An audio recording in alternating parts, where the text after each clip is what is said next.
Hello and welcome to the Wisden Cricket Weekly podcast. It's 1-0 India. After getting rolled for 150 in the first innings, India completely dominated the first Border-Gavaskar Trophy Test. An ageing Australia side suddenly look very vulnerable. Across the Tasman, England's pre-series prep has been rocked by an untimely injury to Jordan Cox. The rookie keeper is ruled out of the series, throwing their plans all over the place. In part one, you'll hear me and Phil on the Perth Test. Then later in the show, there's our New Zealand-England preview involving Paul Ford from the Beige Brigade and Mark Butcher on the decision to debut Jacob Bethell at number 3.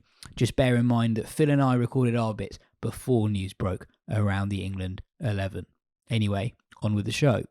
Yeah, we were going to have Kate Mason in with us. We were, but she's ill, unfortunately. She's ill, yeah. Resting up for TNT coverage of the first test. Yeah, didn't want to risk her voice, did she? No, she also probably didn't want to get us ill for the Patreon dailies. Mate, you're being remarkably generous there. I think she might have been at someone's birthday last night. She's like this sort of world famous soprano who has to protect her voice, like the Maria Callas of niche cricket broadcasting. You won't know who she is. No idea. Fine. We'll hopefully have Kate back on before the end of the year. For a Christmas special. For a Christmas special. Yeah. This felt like an early Christmas present for England fans. The event's in Perth this week. I don't think I've ever seen Australia treated like that on home soil. I think I've seen it away from home, but not in Australia. India were totally in control for the final 3 days of the test match. I was looking back, probably not since South Africa beat them by an innings at Hobart 8 years ago, when Australia were sort of in transition, have we seen a game like this in Australia. And it sort of felt like England capitulations down under. You had Marnus Labuschagne bowling seam. You had Marnus Labuschagne having a higher average bowling speed than Josh Hazlewood. You had Labuschagne facing 52 balls for 2, looking horribly out of nick. And yeah, it was just an extraordinary 3 days where India were all over Australia. Everyone said this was going to be a relatively tight series, and if it was going to be dominant in one direction, it would be Australia. But so far, it's been the other way around. Yeah, it's hard to know where to start with it. The overall story is that when it falls really, really quite spectacularly. When Australia, from time to time, don't turn up at home, it's been a citadel for them more often than not throughout the last 30 odd years. But when they do fall, it feels like the whole edifice of Australian cricket falls down with it, and already you're hearing that players' careers are on the line, or they should be hastened to the end of the line. A lot of questions around Marnus, who's been out of form now for a long time and has gone into himself to such a degree that he's almost inert. That 2 from 52 in the first innings was peculiar, if you look at it in isolation, but it's not in isolation because he's played like this before. He's played like this in the Ashes a little bit. He's played like this in other test matches as well, where he goes so deep into himself that he can't escape out, and it was apt that he would be out in the second innings leaving it, because that's been his mindset for so long. He was once the world's number 1 ranked player not so long ago. Also in the middle order, just behind him, is another former number 1 ranked player in the world who will retire a great if he never plays another game. But at the moment, the quirks and idiosyncrasies of Steve Smith's technique are being exposed, albeit by the most complete fast bowler of the century, I would say. I thought it would be a close series for what it's worth. Still could be. And I sense it probably will be. Big test match coming up, day-nighter. Australia are strong traditionally in day-nighter games, but then you look at India's attack. The components of India's seam attack you would think would enjoy the coloured ball as well. The broader question about, is there a narrative around it? I'd hesitate to say so at the moment, but come the end of the series, the threads of stories that have come from this game might end up telling a definitive story about where certain players are. Now, every team goes through cycles, every team goes through transitional periods, and the Australian side in the 21st century has had two moments, I would say, certainly two, maybe three, where it's moved from being a broadly impregnable side to just fraying around the edges. And you saw it exposed by South Africa in 2008 when they went out there and won to become the first team to win on Australian soil since the West Indies in 1992, so 16 years. And then you saw it 2 years later with England as well. Now, this was in the post-Warne, post-McGrath era, when Australia went through 9 different spinners before alighting on Nathan Lyon. And you referenced the 2016 game as well in Hobart. Around that kind of point as well, you know, they lost in England in 2015. They lost at home to South Africa the following year. They were going through something then, you know, and then they rebuilt again. But they're not as impregnable as they once were. India have shown it now twice and are on their way to demonstrating it a third time. It's fascinating to see it because Australian pitches are making for really, really good test matches now, in the way that there's been times when it's been a bit of a slog to watch. But I think they've actively tried to get a bit more juice into the pitches to make the spectacle a bit more enthralling. But that's also meant that if you've got a good seam attack, it brings you into the game as well. And India out-bowled Australia comprehensively. And when can you last say that, really? When you have that fabled 4-man attack, Australia's, with a decent fifth seamer-ish backing them up. How often do they get out-bowled on their own turf? Well, very, very rarely is the answer. And yet in this instance, they have been comprehensively so. And that is perhaps the biggest story of it all, because they are now an old attack. You know, they're all legends, really, to different degrees, but they've all been at the top of their field at any one point. Lyon, Cummins, Hazelwood, Stark. But they are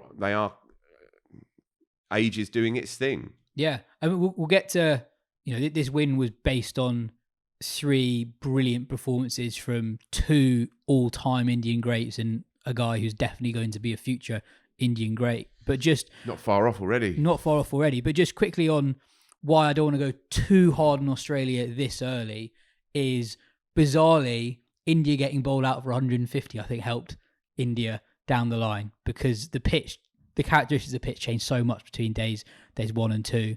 And because they were bowled out so quickly in the first innings, it meant that they got to bat in the best conditions on days 2 and 3. You know, you saw it. I hear what you're saying, but they also got to bat on the evening of day 2 and on day 3, and they were still skilled for 250. Sure. I'm just saying that I think... I hear what you're saying. India obviously completely outplayed Australia. If they'd scratched up to 250, it would have been a slightly different test match. And you saw the way Hazelwood and Stark could bat for 20 overs on day 2, and you're like, okay, if they can do that, obviously conditions are a little bit different to yesterday. Certainly the pitch did change its complexion, and this is a theme around the world, really. Certainly on, you know, non-subcontinent pitches. That pitches in England, in South Africa, in Australia, in New Zealand, and I think we're going to come to that actually later on in the show. Pitches just hold together. It's changes, it's different techniques, groundsman techniques.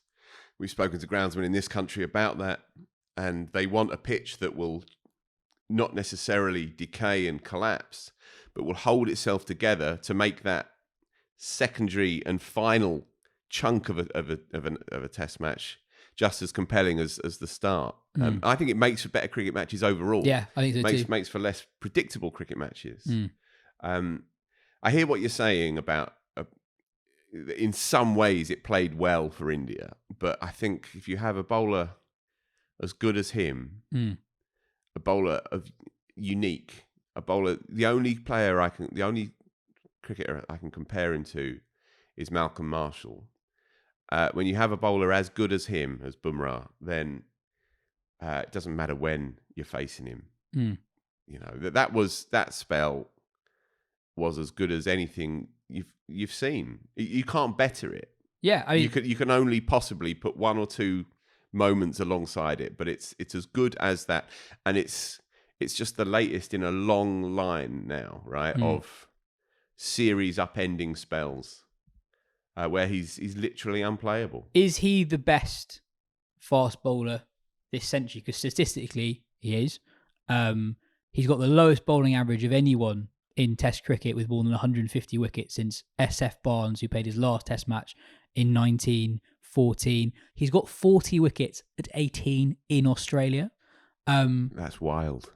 Is there anyone who's even in his bracket this century? I think Steyn is the only one. But even Steyn... Rabada's record is excellent. Yeah. Rabada's record is really, really top class, but is it all-timer class, which is where Bumrah is heading?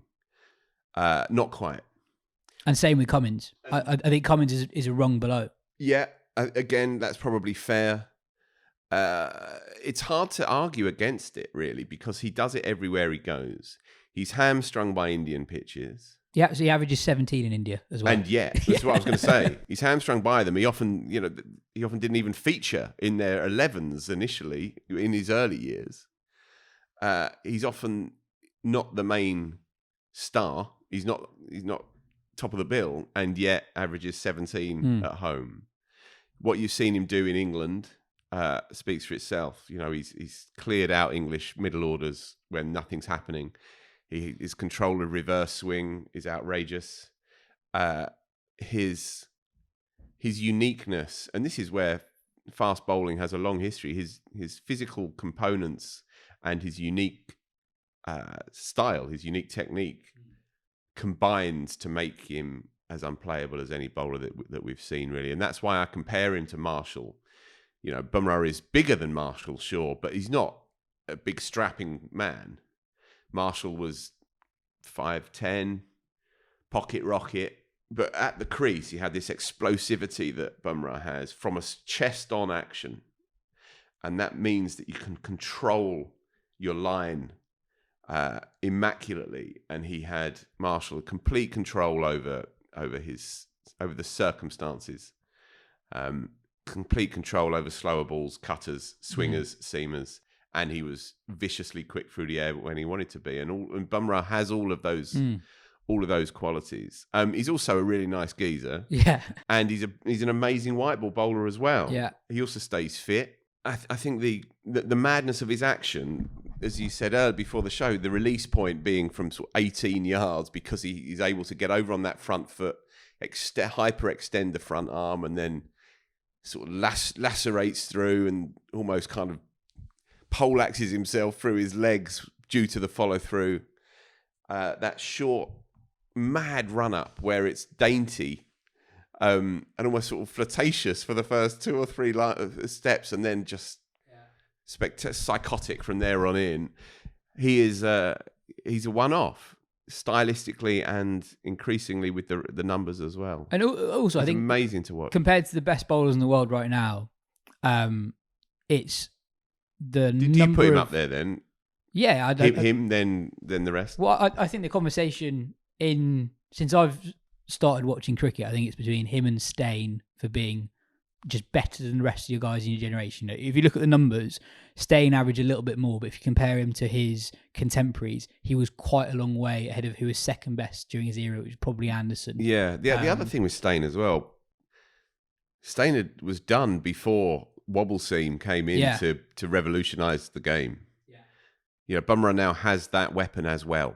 But I think what makes Bumrah so good is that in this wobble seam era, he does everything. Yeah, for sure. So what he does, if you compare his seam presentation to the Australian bowlers, if you compare to Cummins in particular, the two big guys from both sides, Bumrah gets a lot of wickets with just really conventional in movement and in swing, where he presents the seam, it's completely straight, angled in, and the ball jags in sharply, and he is trying to do that. Whereas with Cummins, Hazelwood, Stark, they predominantly use the wobble seam ball now.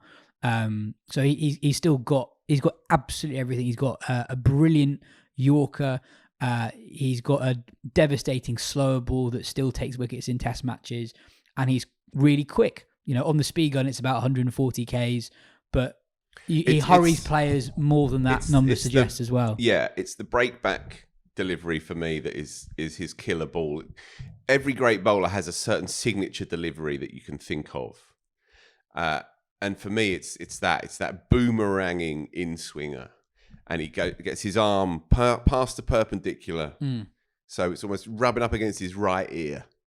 And he's able just to arc it with that wrist of his into the right-hander. And it's kryptonite to someone like Steve Smith, who relies on the eye of a 21-year-old, which is perhaps telling in itself, and shuffles across. And for the first 10 minutes, he's challenging a bowler, and he's almost goading a bowler, but he's generally good enough to whack it through mid-wicket. But against someone like Bumrah, it comes in so fast and so late that it's a problem for him. And it was a problem in the first innings, and it's going to be a pattern that you're going to see through the series. Be fascinating to see if a great champion as Smith, and a lesser so in Labuschagne as well, can they dig deep? Can they find a response to him? And what is also a pretty seriously good backup attack as well. You know, Mohammad Siraj is in the slipstream of Bumrah and Shami when Shami's fit. And is almost the sort of archetype of the third seamer. You know, a bit bolshy, bit cocky, quite loud, energy, gives it his all. He's better than what sounds like slightly damning with faint praise. He's better than that. And it's showed again, not for the first time in Australia. He's better when he's the main guy as well. Yeah, you said it before. He's much, much better when he's opening the bowling than when he's using short, sharp bursts. He wants to be the main guy. He's got main character energy. Him and Kohli are spirit animals in terms of the energy they have on the field. Yeah. And I thought we'll get to Kohli in a bit, but I thought this felt like Kohli was back even before we got the 100, because he doesn't get many in the first innings. He drops a catch early in the Australia first innings, but the energy he had was like when he was captain. He was the guy who was making so much noise. He was going up for everything, and it felt like, you know, Lords in 2021, where what his famous words were, "Let's give them hell," in that England run chase, and that was a sort of environment that was very Kohli led back at Lords in 21, but also on the first day there at Perth. Henry asks, quick question: following Bumrah's destruction of Australia in that first innings, would love to know the panel's personal favourite choices of favourite fast bowling spells. Has to be a spell. Well, the two that came to mind were Archer against Smith in 2019. That was breathtaking, but he didn't get him out. And I thought Bumrah at the Oval in 2021, where he just ripped open a test match that was in the balance, and Bumrah for 10 minutes was like, right, It's when he yorked Ollie Pope, right? Yeah. Took two stumps out the ground. Yeah. And he was breathtaking again. That's a good shout, because England were edging that test match, I think, at the time.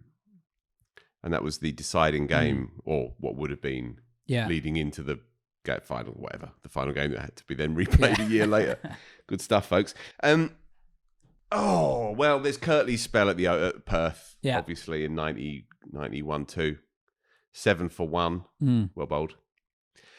They show the highlights of this on one of the Australian channels recently. It's not particularly terrifying. It's not that terrifying. There's there's nick-offs that are caught by your bootlaces and so on. You know, like these drives where you still got one leg in the air. Yeah. You know, Well, obviously 7 for 1's all right. I'm riffing a little bit, playing for time, believe it or not. Kirtley's best spell is the one at Trinidad in 94 when he cleaned up England.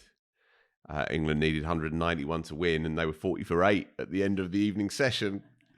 And he took 6 of the 8, I think 7 in the end.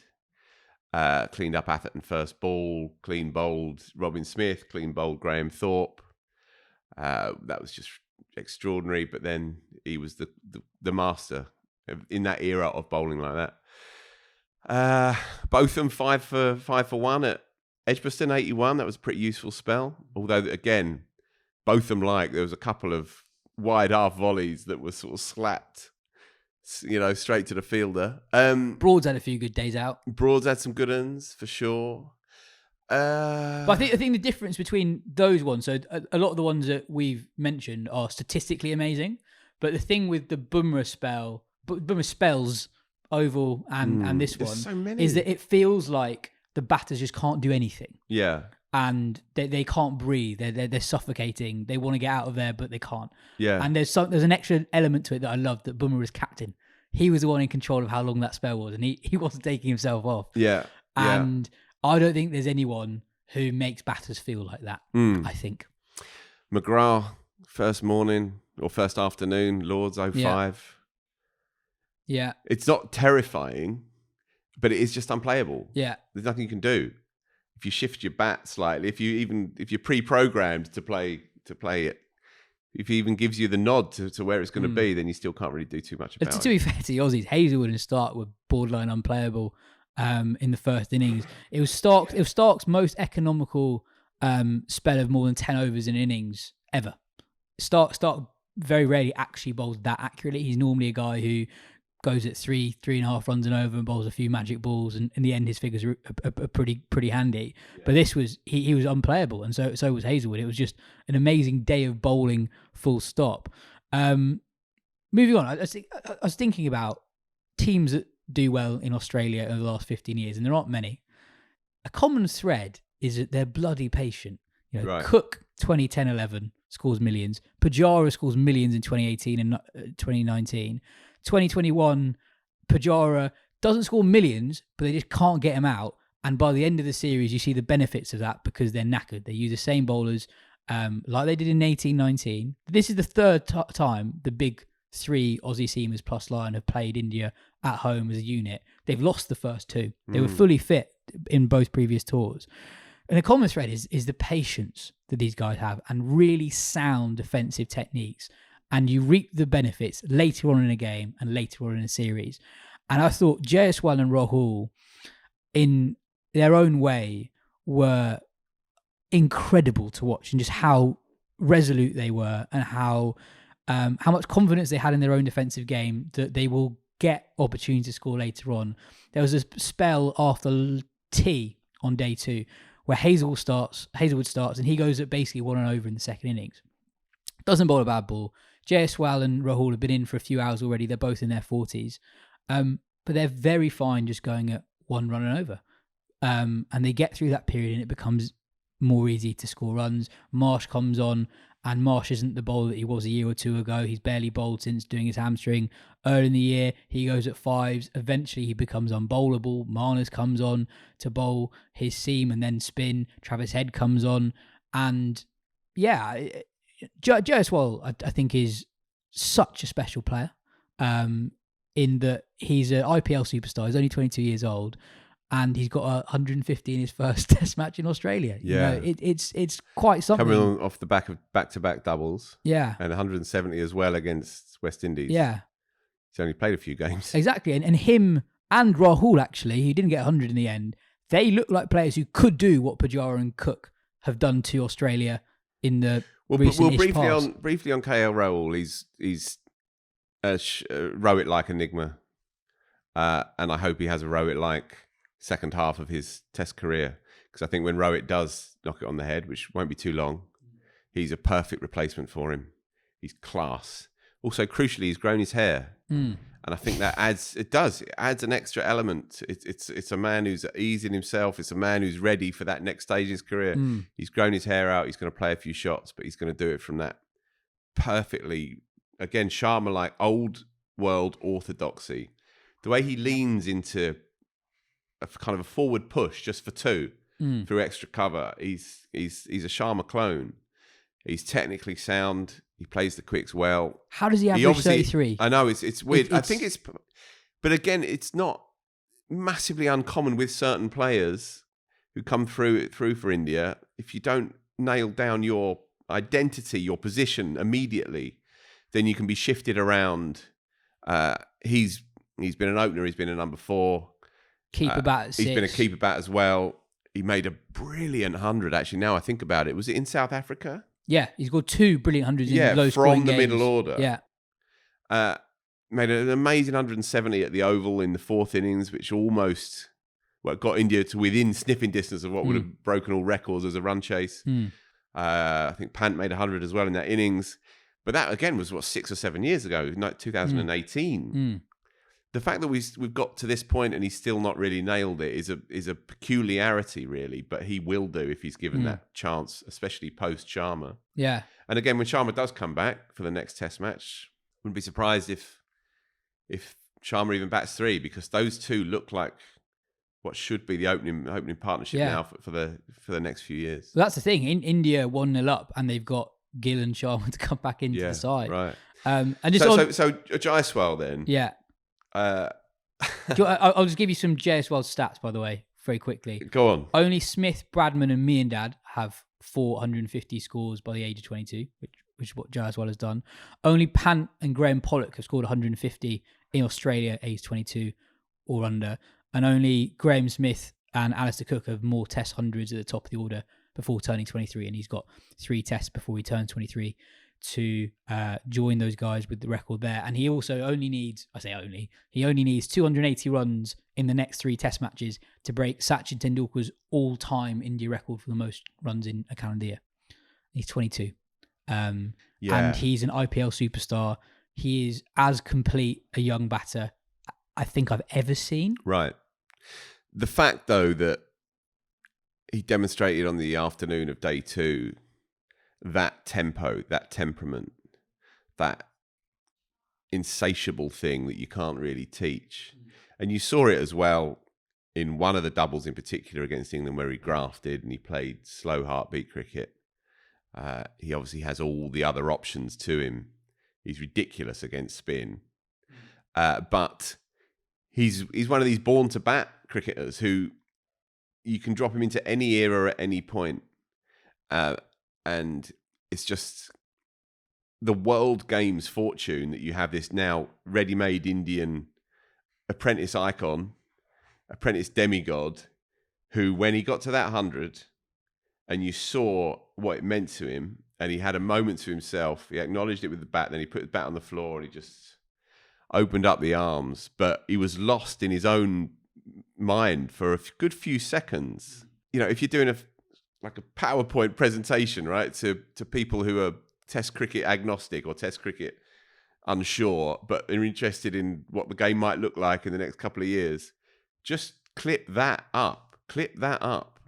Multi-millionaire kid, the world at his feet, in his command, and he will never have felt quite as he did at that moment, at any point yet up until that very moment, because Test cricket remains a deeply important thing for Indian cricket and Indian cricketers, and they will ultimately direct the mode of travel from here on in. Well, we've said it on the podcast before that Test cricket has been helped so much in the last decade by Kohli.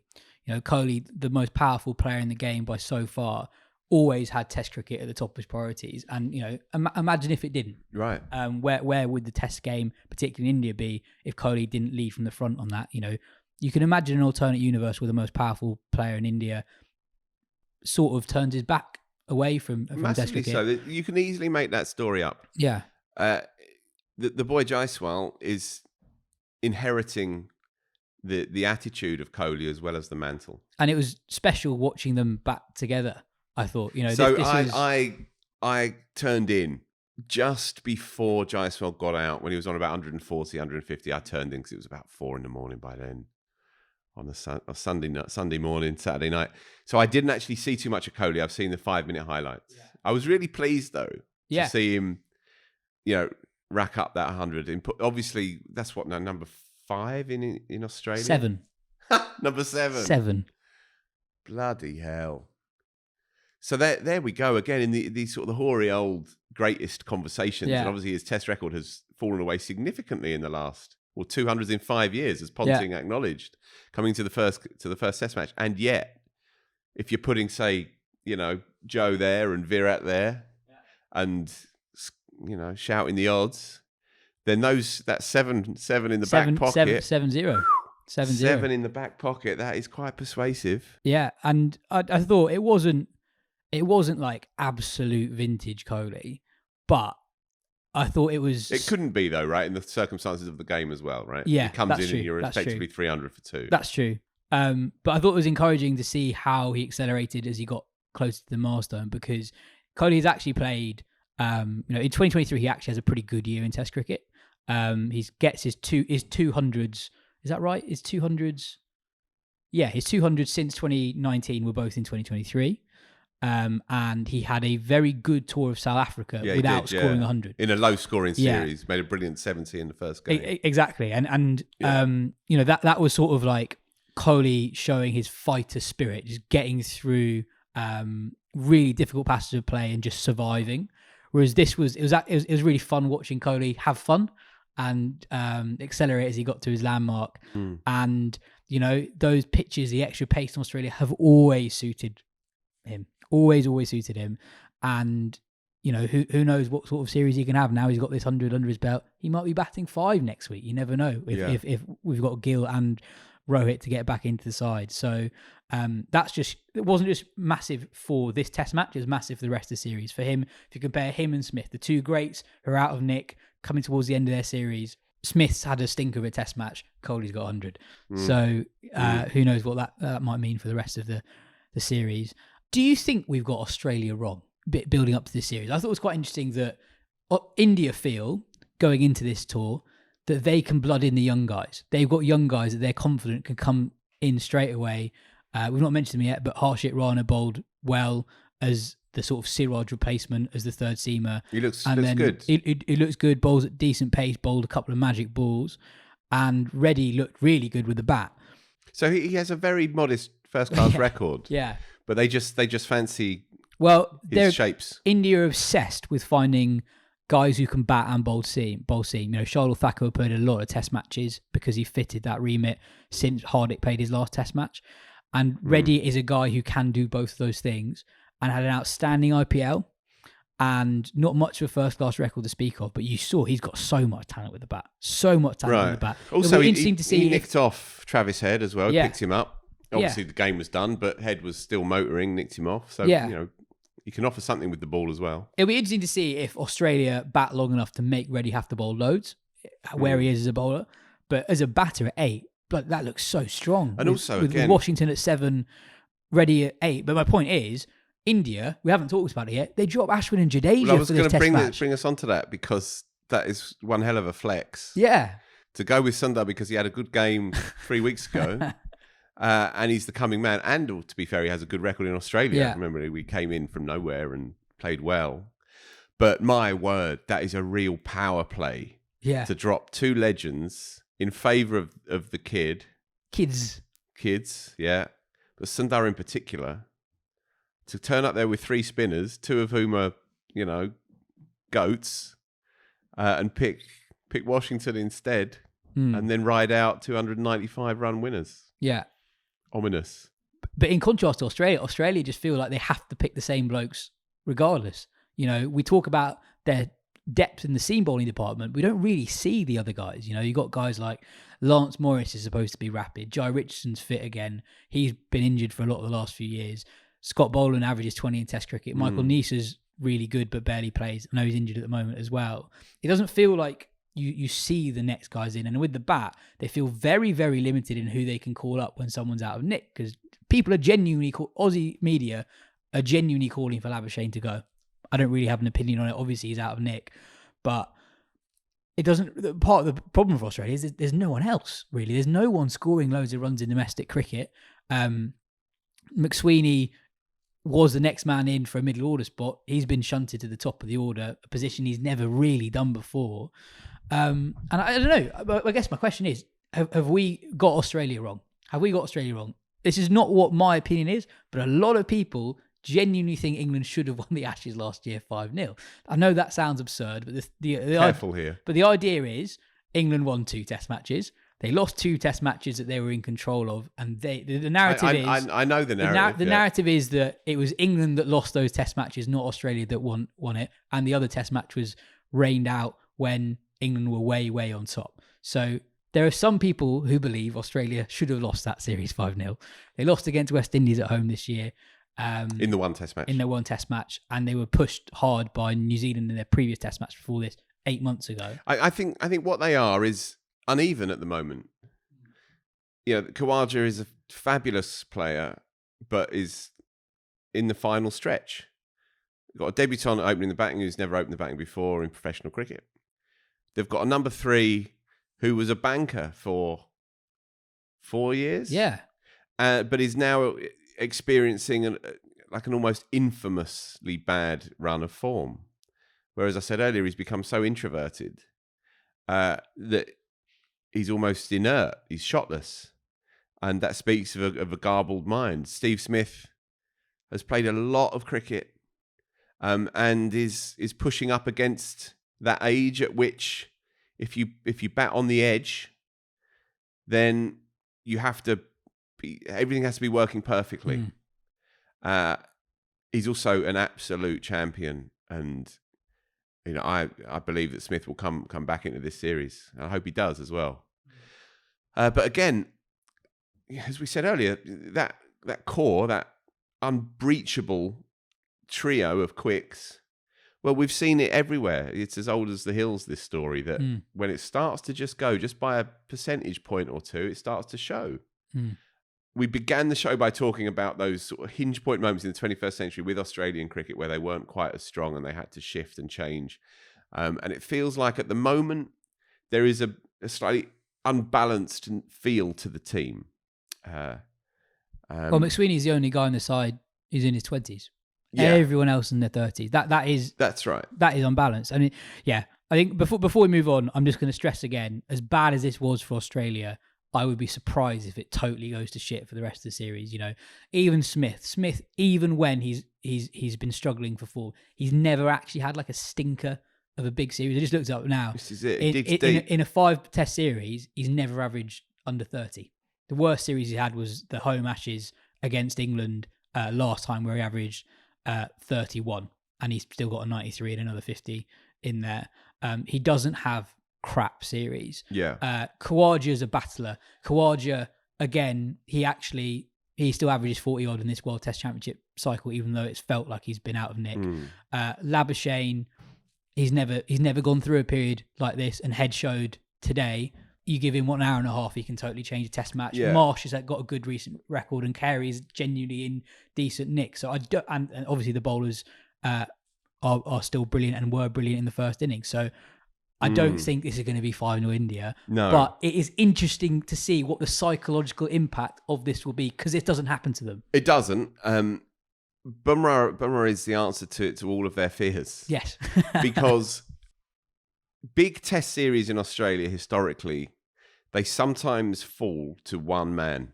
And that man is always a fast bowler.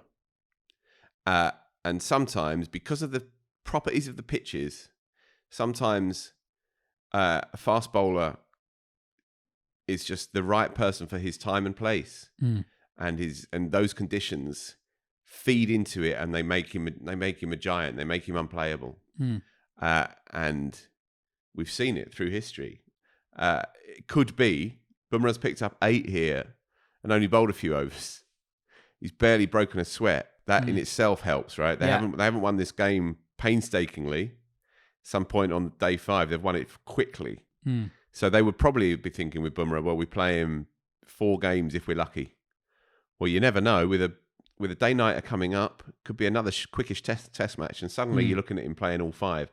If he plays all 5, then it's Mitch Johnson levels, it's Rodney Hogg levels, it's Frank Tyson levels. Well, it's Australian Test series in Australia do have this tendency at times. Well, I love Bumrah to have a series like Warne had in England in 05, where whatever happens with the team, he just has this series that everyone's like, you are the best, basically. Right. And I think he is so good, he deserves a series. Like, I know we said it earlier, he has won so many series with extraordinary spells that have turned games from nowhere, but I want him to have like a 36 wicket series or something like that. Yeah, because I think he deserves it. No, I agree, and we're due a landmark series when a quick has dominated over and above everything else.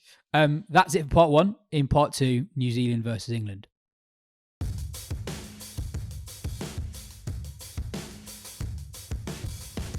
Butch, there have been some surprising selections from McCullum and Stokes over the last couple of years. This might be the most surprising of the lot. Jacob Bethell, no first-class 100, no professional 100. He's not only in the England top 7, he's batting at 3. Can you make sense of it? Well, I mean, no surprise that he's playing, but yeah, I mean, I guess him batting at 3 is the headline. I mean, I don't know. I guess they back him. He is very, very talented and very good, and will be undoubtedly in England's middle order for some time to come. It's just kind of quite a tough assignment first up, particularly given that there were other options to bat there. Obviously, the route at 3 thing is a path well trodden in terms of discussion points. And generally speaking, when I have made the point that 4 is his best spot, and why move your best player from his most successful position in order to cover up a deficiency somewhere else, and think that was the right thing to do. I'm almost erring to the fact that he might have done it on this occasion, given that the inexperience of Bethell. But there's also, Pope has batted 3 and kept wicket before, as he did in Pakistan. Much more trying to do that there, I think, than in New Zealand, where you're going to be stood up the whole time. Sort of England's insistence on Pope at 3, and that being his spot, it's quite interesting that they've been quite so happy to move him at the first opportunity, which might sort of signal something that happens at a later stage when Jamie Smith comes back into the side, for example. But yeah, I mean, good luck to Jacob Bethell, basically. I knew it wouldn't be long before he made his Test debut, batting at number 3. It wasn't perhaps the position that we all thought that he would occupy, but all the very best to him. Conditions can be tough, particularly first innings in New Zealand, when they tend to leave a bit of grass on some of the pitches and stuff, and it can go around a bit. And of course, New Zealand have a fantastic bowling attack, very well rounded, very skillful, and so it'll be a huge test for anybody, let alone somebody making their Test debut. Joe Root overnight said that Bethell's got all the components to be a successful number 3 in these conditions. From what you've seen of Bethell's game so far, have you seen someone who you think might have a shot at thriving near the top of the order in Test cricket? Yeah, eventually, yeah. I mean, I think at the moment, as would be the preferred choice for most youngsters coming into the side, unless they're openers, or unless they're openers or specialist number 3s, you'd say that 5 or 6 was the spot for them. And this has got nothing to do with technique or anything like that. It's just simply, Test match cricket, get your feet under the table, come in against the ball that hopefully is a little bit older. And at the moment, he's shown that he's got sort of like a range of stroke to be a very good middle order player. But obviously, the batting at number 3, you're almost a reserve opener anyway in that position in conditions like New Zealand, and it's going to be very, very challenging for him. I just think, I suppose the one thing is that you would like to see young players like him given a chance to bed in a slightly less rarefied spot in the order.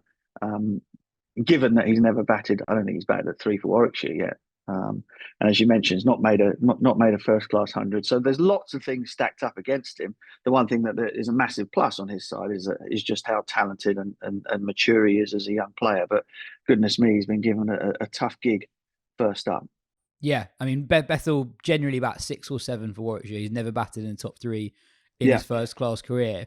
Yeah, I mean, Pope had never batted higher than whatever it was, 5 for Surrey, had he, when they threw him in it. Maybe number 3 is just not a big deal anymore. Well, maybe, but more generally on England, this is probably the 3rd time in the last couple of years there's been a spot that's opened up near the top of the order, and all the established guys have been very happy staying exactly where they are. So during the Ashes, it ended up being Moeen Ali at 3, who hadn't played first-class cricket for a year. This summer just gone, there was a vacant spot to replace the injured Zach Crawley, and Dan Lawrence, who never opens the batting, came into the side, and he had a go for 3 Test matches. That didn't work out well. And here again, there's a spot. Well, didn't have to be a spot at 3, but once they decided that Pope had to, and I think that's the key, really, is that it wasn't a decision that has been forced upon them. It's a decision that has been consciously made. What do you make of the likes of Root not moving up, or Stokes not moving up, or Brook not moving up? Guys who played a lot more Test cricket. I think that out of all of the guys, the captain is perhaps the one best equipped to do it. And I've said that on more than one occasion over the last year or so when this situation has arisen, particularly when he wasn't bowling. I mean, obviously he's in the side back now, sort of fully as an all-rounder, 4th seamer or whatever it might be. But I still think that his game, actually, given that he likes to start slowly and kind of, and get himself in when he's playing at his very best, is as well equipped to bat there as anybody's in the side. And again, I'll go back to the Root thing. I've argued quite hard in the past that his best spot is 4 and he should stay there. And so I'm not changing my mind on that. although there is a reasonable argument for him to do it instead of Bethell. But I think that there are other options there that England could have taken on as well, in order to give the lad the best chance of succeeding. I think that's the main point. I mean, England will probably be looking at this as a holistic thing. What's the best for the team, the 11, to get a result, and they've not been shy of making big calls like this in the past. But I do think in terms of looking after or looking out for a very, very talented, very young, very inexperienced player, that they could have given him a slightly less demanding task for his first assignment. More generally, it's quite a green England team. In the bowling department, you've got Gus Atkinson and Bryden Cast just making their way in Test cricket. Shoaib Bashir has been retained, and Chris Woakes playing another overseas Test match. Obviously, everyone knows about his overseas woes historically. New Zealand are good. England don't tend to win in New Zealand. They haven't won a series there since 2008. This is going to be a really tough series for Stokes' side. Yeah, it is, and I think, as we may have mentioned on previous podcasts, it's kind of like it's a real barometer for this regime and this style of play, if you like. Simply because in the very beginning, when it was all brand new and shiny and everything was going great, people were very happy to be sort of swept along with it and to take the rough with the smooth. I think people and us, people who are professional watchers of the game are starting to get a little bit less, how shall I say it, sort of less generous in terms of the allowances being made for playing a very high risk brand of cricket.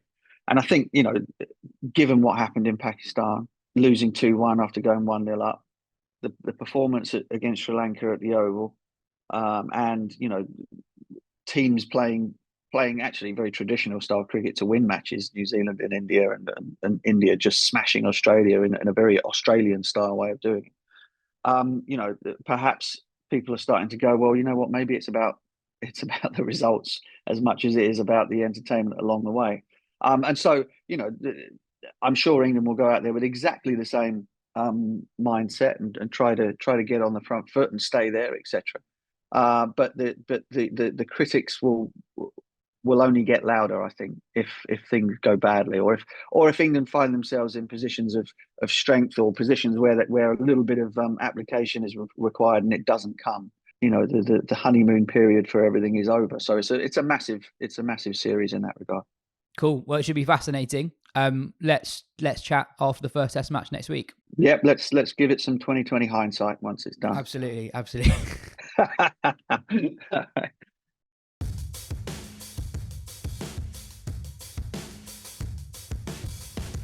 James asks, how quickly can Ollie Robinson get to New Zealand? When I read that, I wondered which one he meant, but now I figured it out. It's an interesting question because, yes, Jordan Cox is out of the series.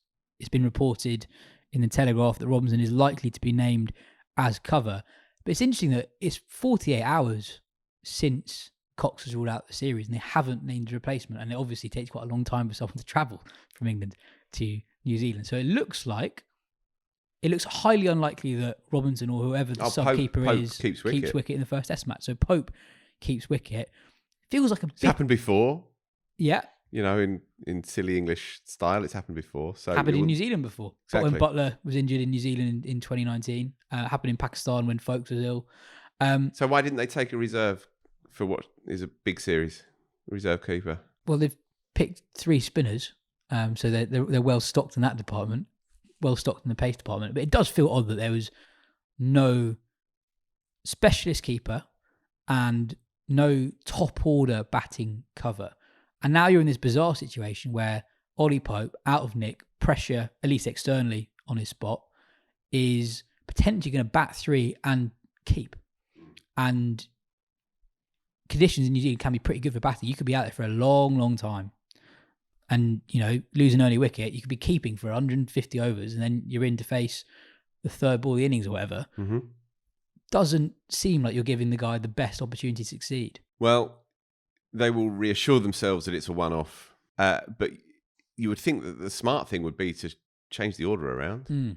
If they've already found themselves in this pickle by refusing to bring a second keeper, then they have to try and get round it as best they can. And I totally agree with you. I think I think it's a big ask for Pope. Perhaps there should be that conversation to say, for one test match, Joe, you just move up to 3 just for this one game. You've batted there a million times before. And then move everybody up, move Brook up to 4, and then bring Pope in at 5. Because, as you say, it could be a really scarring game for him. And he does need a bit of help. They won't do that because...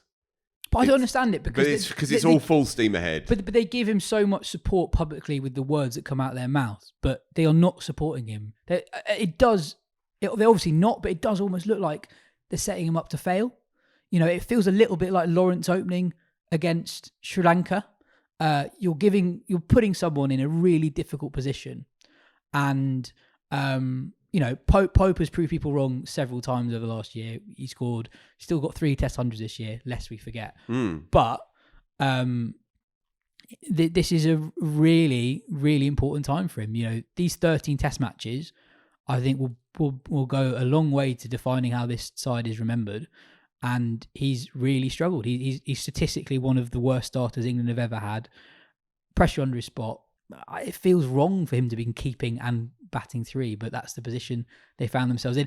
They've also got Jacob Bethell without a professional 100, potentially making his debut in the top 7. That's probably never happened before. So we'll come to that in a second then. So the psychology of Pope's predicament is interesting to me, because I know that if I was in his shoes, and crucially, my temperament for sport is terrible, hence why I'm sitting here with you on a Monday morning.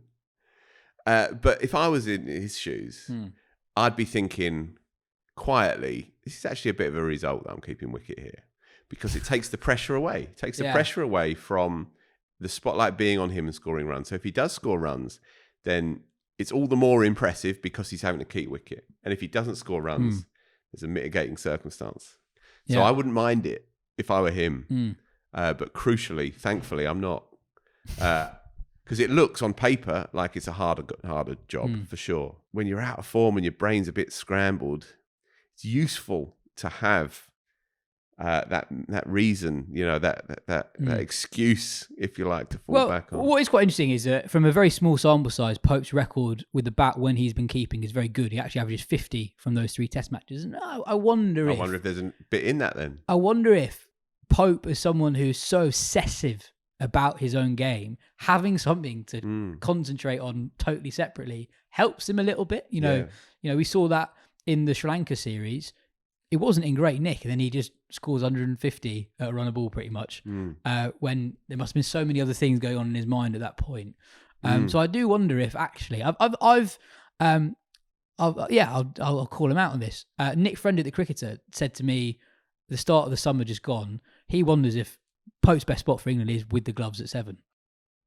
And I wonder if there's some truth in that, given the way he plays, his propensity to start poorly against a new ball. We've talked about how his technical style and issues may possibly be more suited to a more freewheeling middle order position. Interesting point by Nicholas there. Yeah, I like it. And Bethell, Jacob Bethell, Test match top 7 player. So what chance that he plays? They're going to name their team in about 10 minutes anyway, England style. Yeah, it's true actually. He will play, won't he? Tell me. How else do they get? Unless what you play Wokes at 7? Well, it's a possibility. They did that. They have done that. They did that last summer. But I think also they've picked Bethell as the spare batter. They need a batter. I think they'll pick him. I don't know what the message is to Bethell if he's in the squad, Cox goes down, they don't play him. I don't think they're too worried about the message. I mean, he's about 12 years old. But also, I think they would have seen him play in the last few months and think, right, we want to have a look. Yeah, for sure. He could actually be in our best 7 players in a year's time. For sure. Flip side, as ever, the eternal question, how much is Stokes going to bowl? That was obviously the reason why Wokes was in at 7 across the summer. If he's fit, if he can get through enough, then definitely pick Bethell. Be great to see. They just really like him, don't they? Sometimes it's just an instinct. A player batting as a specialist batter in Test cricket who's never made a first-class 100, that's worth having a look into. I'd be surprised if we can think of one. I was trying to look it up and I couldn't really work out how, but it can't have been a guy picked to be a batter who's not scored a professional 100 since the Victorian times. Surely. Well, and even then, someone's it'll be probably a very scored a dull game podcast as we both sit here in silence, scratching around. Yeah. But yeah, look, I'm going to ask someone really clever straight after this. Yeah. The last time a player was picked as a specialist batter. So yeah, England have had a warm-up game against the Prime Minister's 11. They bowled the home side out for 136. Second innings, England get 249. Crawley, 94 off 90. Very inexperienced side, by the way, that England are up against. But England then collapsed. They were 170 for 2, bowled out for 249. New Zealand Prime Minister's 11 then scored 313 for 5. In the second innings, Bashir and Leach bowl for most of that innings. The main seamers who'll probably play the first test match only bowled a handful of overs each. Bashir was expensive, Leach wicketless. And then England had 201 to chase in 22 overs and they ended up 196 for 9. Bashir needing to hit 6 off the last ball to win the game. Root 82 off 54. Nice. Stokes 59 off 39. On your Stokes point, Stokes didn't bowl an over in the game. Yeah. So maybe that comes into it and Wokes does play over Bethell if Stokes is unfit. So England's 3, Atkinson, Wokes, Cast. And Cast. Looks like the... Almost certainly those 3. Yeah. Possibility of playing the extra bowler if Stokes can't bowl a ball. Yeah. But those 3 seem like a lock. Yeah.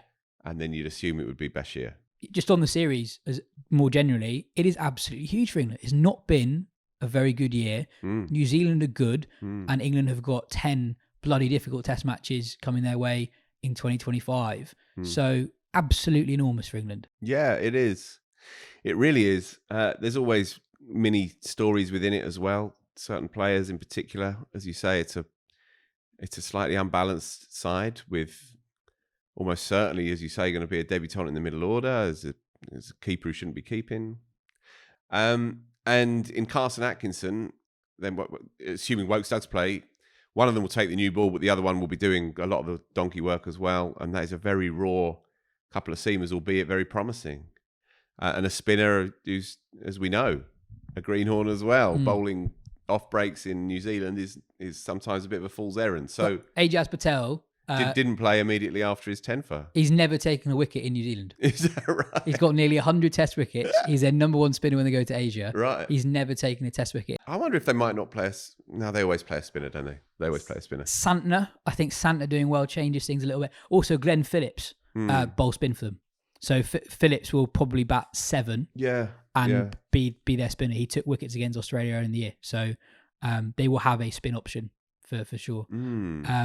I wonder, though, if they do rock up and look at it, they might think, well, we'll go with 4 seamers and get Root and Bethell as well. Bethell's left arm. Well, he's not a disgrace of a left arm darts option. But that's what it is, though. It's very white ball darty. I know.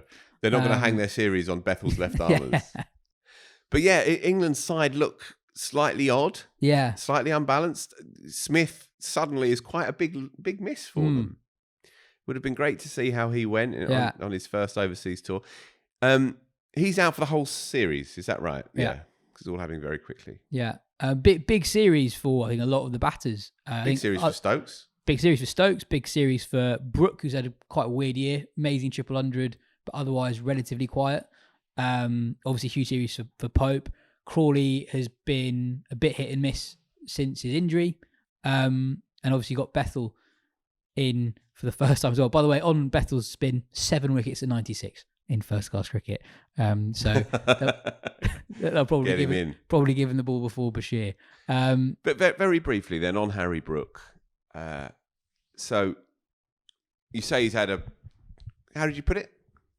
In a slightly indifferent year, perhaps? I know he averages 50, but that's with a 100, which was ridiculous, obviously. But then he was one of the many England players who fell away as conditions deteriorated in Pakistan. And as we discussed earlier in the year, it wasn't a summer that really got him going. And he got 100, but was, again, relatively quiet across those 6 test matches. It was good, but he's a lot of people, us included, rate him as in the top 2 or 3 young players in the world, and it wasn't the sort of home summer that the top players have given the opposition. Yeah, we're hard taskmasters. But I hear what you're saying. And look, we've talked about it in depth. He still averages 50 this year. He still averages 50. I'm not saying he's had a stinker. He's made a triple. And you can't just write, you can't hold the 100 against him. Yeah, as if that's just a blot. But yeah, for sure. And I think he'll be mindful of that. He's going back to a place where he feels good as well, right? He was unstoppable out in New Zealand when he was first getting going 2 years ago. Made 186 at somewhere, Christchurch, I think it was. One of the best innings I've seen. Came in at 30 for 3. So, interesting subplots within it all. I think it's going to be a good series to begin with. I'm glad it's 3. Yes. Shocker that it's been 2s when you think about these are 2 proper test nations. Glad it's 3. 2-1 New Zealand. You? I honestly have no idea. I feel very similar. It's normally 1-1. It's normally 1-1 because they also normally play 2 test matches recently. That would help keep the scores down for sure. Boring answer is England haven't won there since 2008 and they've been there a lot. And as in a series. Yeah, in a series. Yeah. So history suggests that New Zealand tend to find a way against England. And yeah, I think certainly for that first test match, I can see New Zealand hitting an England side that might be a little bit cold, coming into a little bit cold. I know they played the 2-day warm-up game, but there's a weirdness about that England 11 that I can see New Zealand starting the series well. Yeah. But I feel very similar to how I felt about the Australia-India series. I have no idea, and I think whatever happens, it'll be fascinating to watch. Yeah, it's slightly mad and well-trodden ground that England aren't involved in the Test Championship shakedown. But say they were, as they should be, and they will be in years to come at this particular point, more often than not. But it would add a genuine extra layer of intrigue, right, to this. It's already important for New Zealand, obviously. Yeah. It's important what's happening in Australia for both those teams. It's important what's happening to Sri Lanka in the new year when they play 2 tests at home against Australia. If they win both of them, as we've said before, they are squarely in that scrap. It's beginning now to bed itself in a bit, I think. And if England hadn't ballsed up in the past, shockingly, at certain points, then they would be in that conversation. And then there'd be an even more sort of frisson and meaning behind this series. There's enough that feels like it's riding on it anyway. Well, if New Zealand win 3-0, they're almost certainly going to be in the final. They win 2-1, they've got a decent but not great chance. Right, there you go. So absolutely enormous for New Zealand, who have got an amazing knack of getting themselves into finals. So let's see. Well, on New Zealand, in part 3, you'll hear from Paul Ford from the Beige Brigade. He provides in-depth analysis on where New Zealand are at, and he also talks a little bit about the perceptions in New Zealand about how their man McCullum is getting on with England.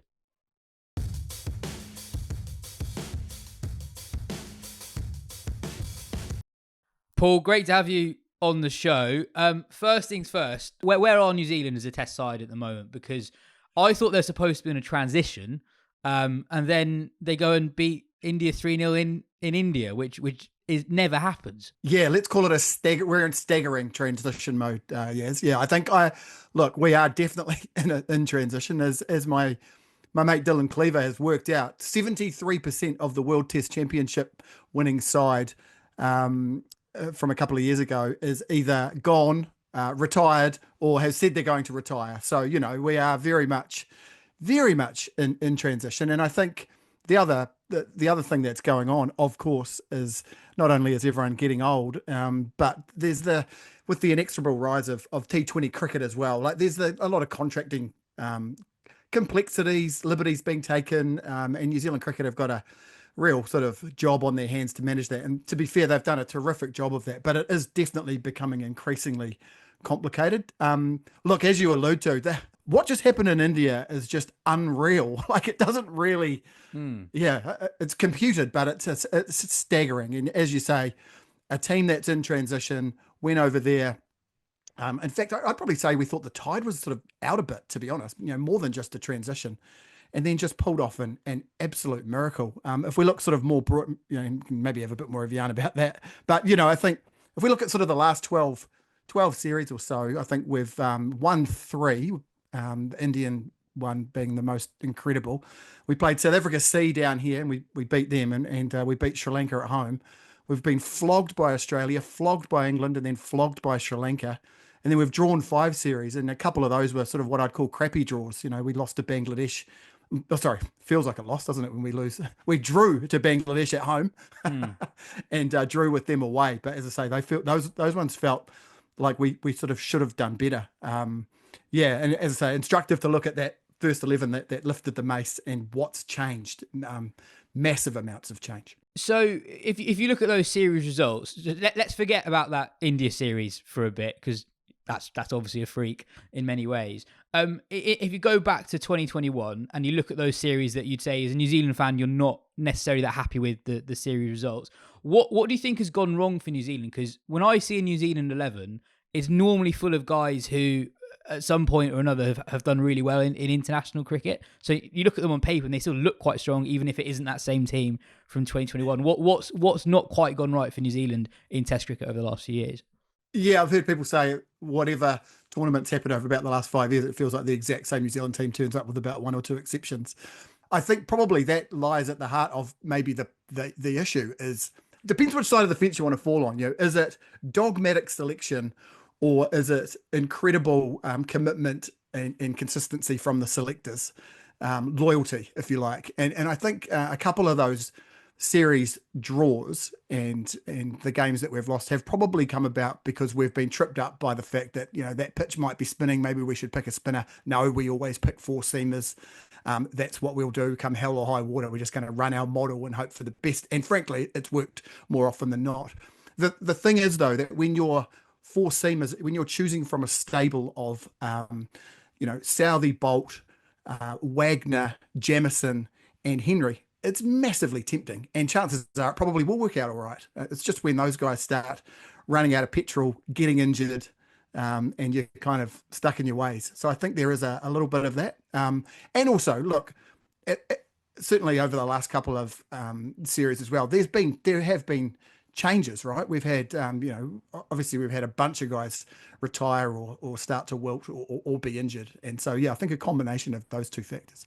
And moving ahead to the England series, how will New Zealand line up in the batting department, first of all? Because one of the many extraordinary things of that India series win was that Kane Williamson wasn't there. He's fit. He's in the runs back in domestic cricket. The guy who came in for him, Will Young, he was the player of the series. So what are they going to do in the top 6 and top 7? Yeah, look, I mean, it's almost an embarrassment of riches with Kane Williamson coming back. And there was a bit of speculation around whether he would be back, but he's played domestic cricket this week and scored a 60-odd. And so he's well and truly back, quite laconic in his interviews and quite chatty and free. So everyone's feeling good about that. But yes, the victim of that, if you like, is Will Young, who's been this guy that's been on the fringes, hasn't sort of set the world on fire until that recent India series where he really did step up and show what he has been capable of and what he's done for, about a decade in first-class cricket here in New Zealand, and he's done pretty well over in England too. So I think, the top 6 is very settled, I would say. It'd be Latham and Conway. Latham is interesting. We've talked about him on our podcast, actually, about how if he wasn't the captain, he's averaged less than 30 for the last couple of years. Now he's the first, the first New Zealand captain to have won a series in India. He's going to be untouchable, so forget that. Conway's had his troubles, but there's sort of no one else imminent unless you start to do something funky with Will Young. And then you're into, Kane will be back, Rachin Ravindra, Daryl Mitchell, and Tom Blundell, and then Glenn Phillips, and that's kind of your top 7. And as I say, the sort of 8th cab off the rank would be Will Young, but he doesn't bowl. And so he's really got to fill, a position for a batsman, and it's Kane until it's not Kane. Talk to me about Tom Latham. An extraordinary thing to do to win your first series as permanent captain 3-0 in India.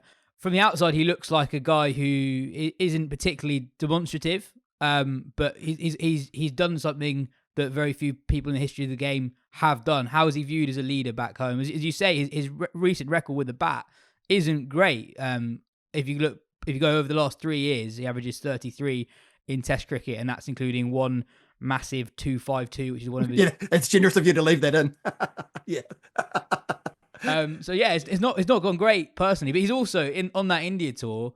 What innings was it? He hit 80 odd in the second innings of the second Test match, I think, which was a stunning innings. It's one of those that probably won't be remembered enough in years to come because it wasn't 100, but it was such a good innings.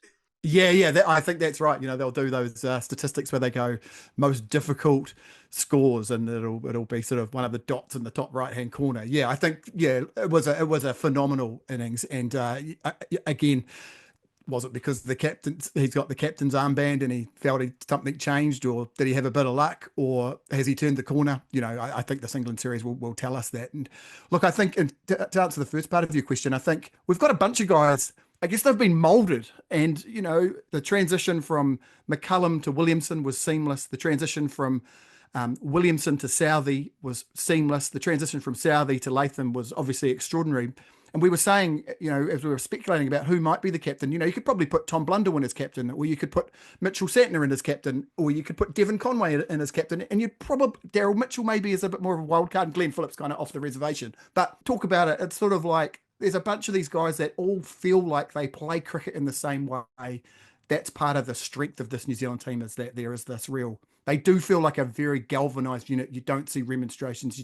There's no kind of drama around the team. And so I think that's maybe underselling Latham a little bit, but I think he's one of those guys that it just would have felt like a very comfortable fit, particularly with going into that, with kind of nothing to lose. Everyone thought we were going to get whipped. The Southey thing threatened to derail things. Gary Stead is there as, living up to his name as a steady presence, and Tom Latham would have known him for a long time. So he probably just fit like a glove, to be honest with you. And, a remarkable turn up. But did Latham do anything incredible that maybe a Mitchell Santner wouldn't have done, or even that a Tim Southey might have done, apart from maybe drop him south, Tim Southey? I think probably not. I think it's really that safe pair of hands, and all the guys just feeling comfortable time after time as well. This New Zealand team for years and years now has been a place where new players can come in and do really, really well. And we've seen that with Ravindra. Obviously they're good players, but every player that comes through in international cricket is a good player, right? But these young guys are coming through and they're just getting comfortable really, really quickly. Will Young's a bit of an exception. He's been around the team for a long time, but there's something magical that they've created in that team unit, which means that new guys can come in and succeed. And, it's doesn't feel like it's massively hierarchical with guys at the back of the bus and you've got to earn your stripes and all that kind of old school stuff. Feels very progressive, and the guys are coming in, as I say, these new fellas, and they're doing fantastically really quickly. To pick you up on two things you said there. One, blokes coming in and doing well straight away, and two, it almost felt like you could have 5 or 6 viable leadership options aside from Latham. From the outside, it's something people perhaps lazily say in the UK, especially in the last month or so, because New Zealand's had this amazing sporting month. The women's side win the World Cup, America's Cup. Chris Wood keeps banging them in the Premier League. Nottingham Forest represent. Yeah. People talk about the sporting culture in New Zealand. There's something there that produces outstanding sports people, not just in terms of their skill and athleticism, but almost a mentality that helps them thrive. And what you say about New Zealand men's cricket side over the last decade, it is extraordinary that given the resources that New Zealand have, they've competed across formats pretty consistently for the best part of a decade. And as you say, quite often with a very similar set of 11s across all 3 formats. And in some ways of calculating it, you could say they're the most consistent men's side in the last 10 years. Is there a cultural aspect to it? What is New Zealand cricket doing that means that you can have guys coming in straight away and thriving, but also you have so many sort of dependable older pros at the same time? Look, it's a great question. It's a really hard question to answer from the inside, I guess. And I think what you're touching on there a little bit is this cliche that we've heard, and God, I've said it for a long time as well. New Zealand's punching above its weight. Well, at what point do you say, well, that's kind of a cliche that undermines the achievement? Like, at what point do we go, oh, they'll probably do really well in this tournament because they're a good team and they have been for, what is it, about 10, 11, 12, 15 years? I don't know, whatever it is. I do think that there's something about us being down, at the bottom of the universe here, constantly kind of overlooked and thumped by Australia at cricket. But the way that I guess the first class scene is set up, everybody knows everyone. Players are contracted centrally. It's a really clear. It feels like a really unpolitical environment. As I alluded to it, as I said at the top of the show, New Zealand cricket has found itself in this really difficult, or potentially really difficult environment, but has managed to navigate the ins and outs of the T20 world by having the flexibility to ensure that the more, I guess, the senior guys can go away and earn lots of money. But if they say they still want to play for New Zealand cricket does feel like it's sort of bent over backwards to try and accommodate them and make sure that they are having the best of both worlds. So yeah, there's something about that. And then just that cultural thing. I think around cricket, it's interesting. I mean, I'm involved in some things that are sort of involve a lot of shenanigans around cricket down here, Beige Brigade and BYC Podcast and the Alternative Commentary Collective. And cricket is just not taken as seriously as rugby down here. Rugby is just really, really serious, and it's just quite hard to take the mickey out of it. And I think cricket has kind of operated not in the shadows, but certainly in the shadow of rugby. And it's just meant that players have been able to sort of flourish in the corners a little bit, I think, as well. So there's something about being a little bit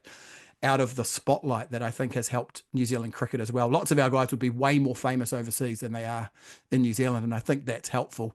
And just the fact that, there's so much travel and so on involved that it does feel like it's an international team rather than a team that has to do a lot of heavy lifting at home. But yeah, it's a really interesting question. I need to think about it a bit more, to be honest.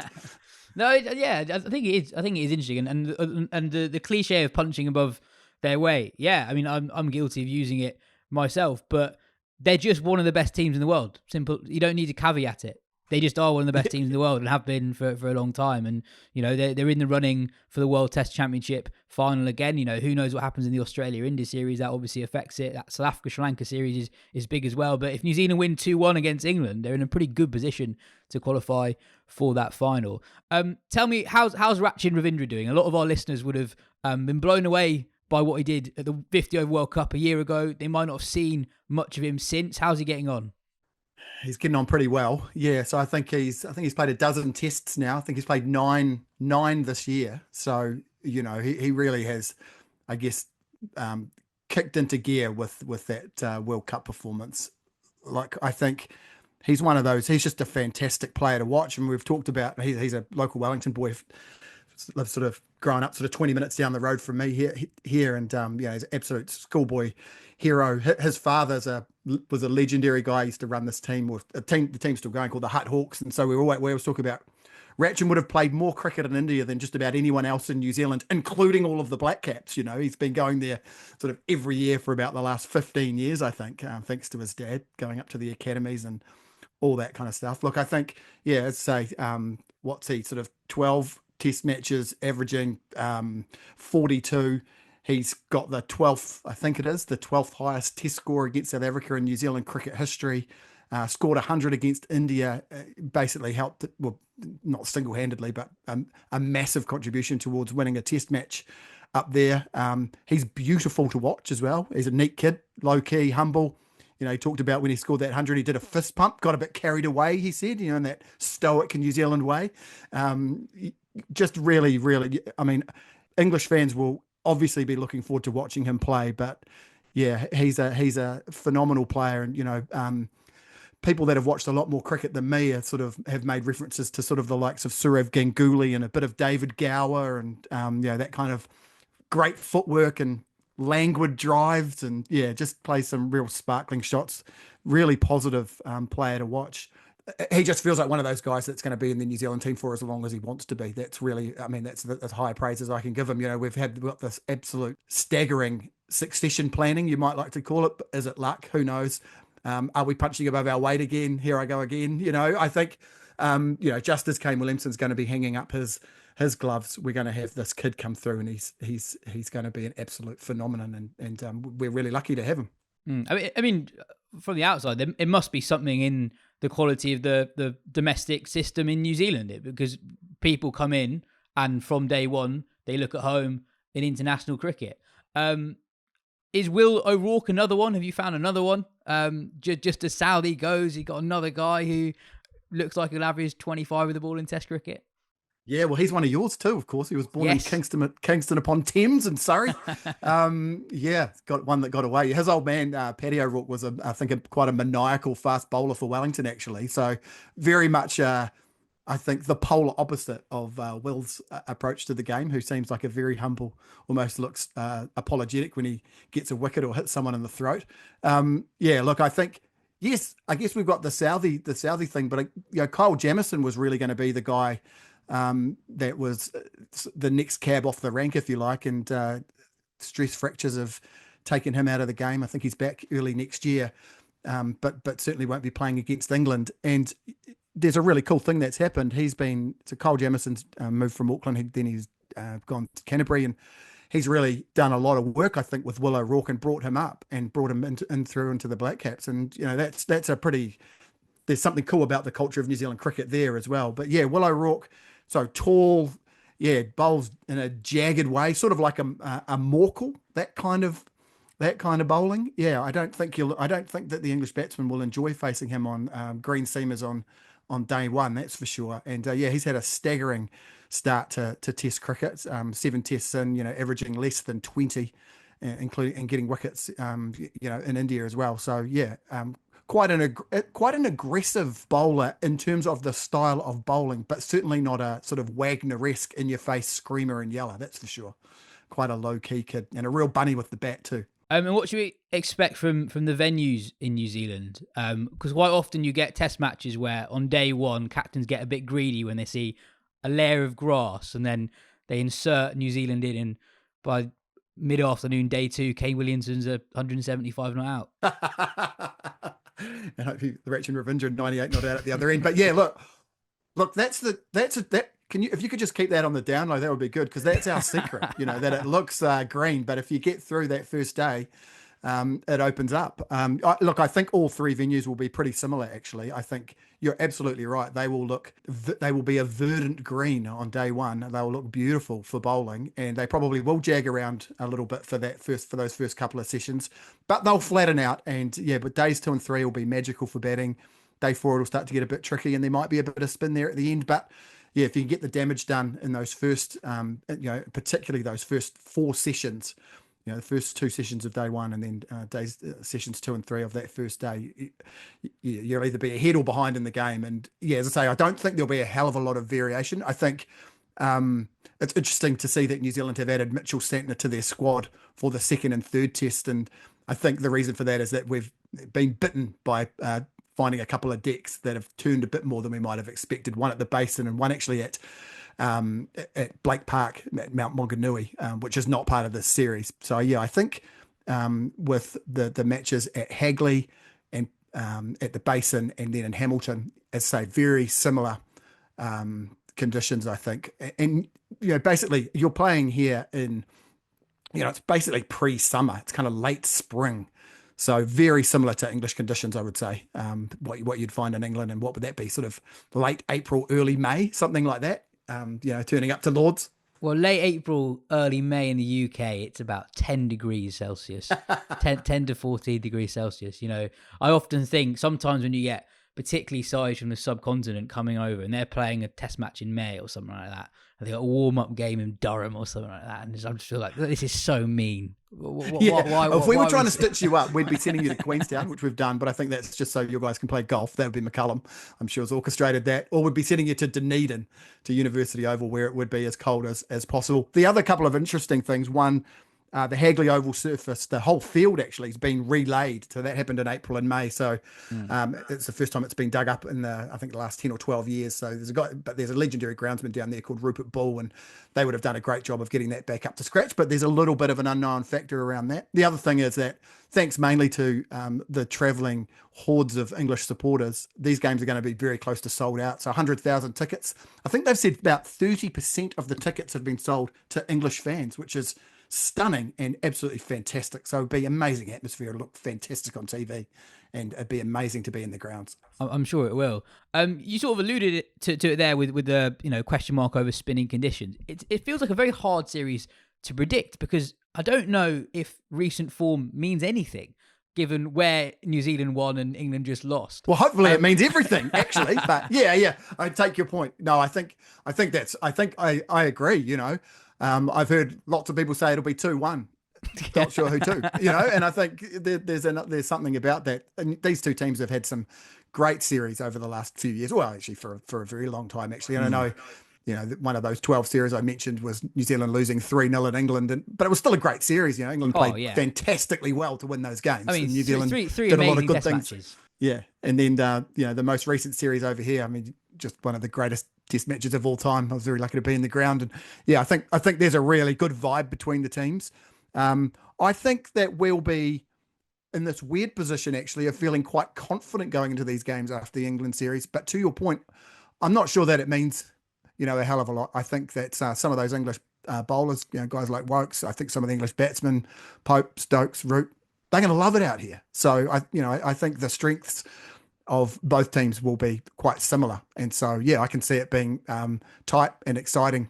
And as you say, I think recent form, I don't think that the New Zealanders will be watching highlights of England versus Pakistan and going, oh, yeah, we'll try and do that. You know, I think very different, very different. And finally, I just wanted to get your perspective of what's happening with the England team under Brendan McCullum, because he obviously had great success as a captain for New Zealand, and he's done something quite remarkable with the England team in terms of the way they've played. You know, people will debate how successful they have been. You know, whisper it quietly over the last year or so. It's not been great. You know, if you start from the beginning of 2023, there's that drawn series in New Zealand, the drawn Ashes, a 4-1 series defeat in India that at the time felt okay, but now we've seen New Zealand win 3-0 there. Feels a lot worse than it perhaps did earlier in the year.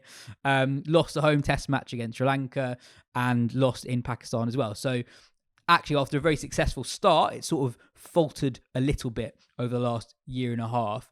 How do you see it? How do you see like the brand of cricket they're playing? Was that in keeping with the McCullum that you saw as captain of New Zealand? I mean, obviously the philosophy feels the same.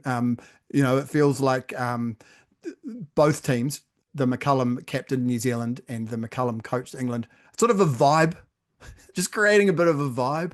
I don't know how much coaching's going on, and I'm not suggesting that that's wrong. It just feels like he's there to create a happy dressing room, just like when he was probably a young fella, likes to have a punt. This time it's on selections. I think the axis that he had with Mike Hesson in charge of when they were in charge of the New Zealand team feels extremely similar to the McCullum Stokes axis. Swashbuckler out front, man manager behind the scenes, nurturing players. I think you're decluttering players' minds and getting additional voices out of the way, focus on fun, as I say, tons of golf, bloody golf. I don't know if the New Zealand, you'd have to be pretty close to the game, I think, to realise that sort of Bazball and all of that is, that maybe some of the shine has gone off it. I think McCullum's absolutely, a rock star here in New Zealand, and people love him because of all of the things that he was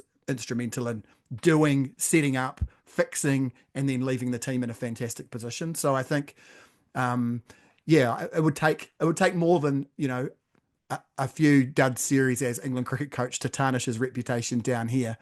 The other interesting thing around it is obviously you've got the imminent retirement of Tim Southee and, a bit of speculation about Kane Williamson retiring over the next couple of years. And those three guys are thick as thieves. So it adds an extra dimension and an extra little bit of spice. I know there's lots of friendly banter around, it'll be great playing against my old mate.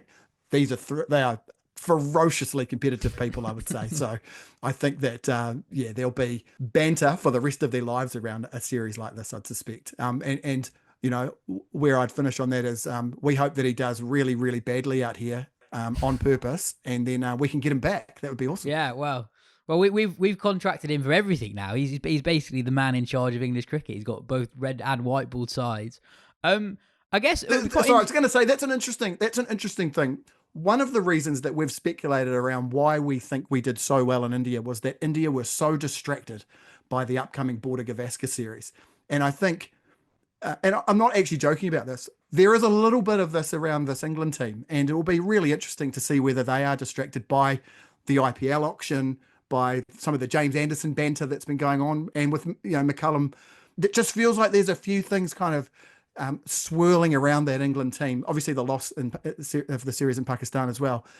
We're just, I guess, a little bit hopeful that maybe we can pull off a little coup like that with England being distracted. Just like that's kind of what we need for the big three to be a bit distracted so we can sneak in. One thing I think England fans get wrong about McCullum is that because he likes taking a punt, because he wants people to play in a free manner, that he doesn't have this steeliness underneath it all. Like if you actually listen to what he said after the Pakistan series, he was furious. He wouldn't give it away, but if you actually look carefully at what the words he's saying are, he's clearly really not happy that they lost in the manner that they did. And I guess finally, I think a lot of our listeners probably won't be that aware of what McCullum did as leader in New Zealand. They'll remember the 2015 World Cup campaign where, on home soil, the New Zealand side that on paper didn't look like a team that should get to the end of a World Cup.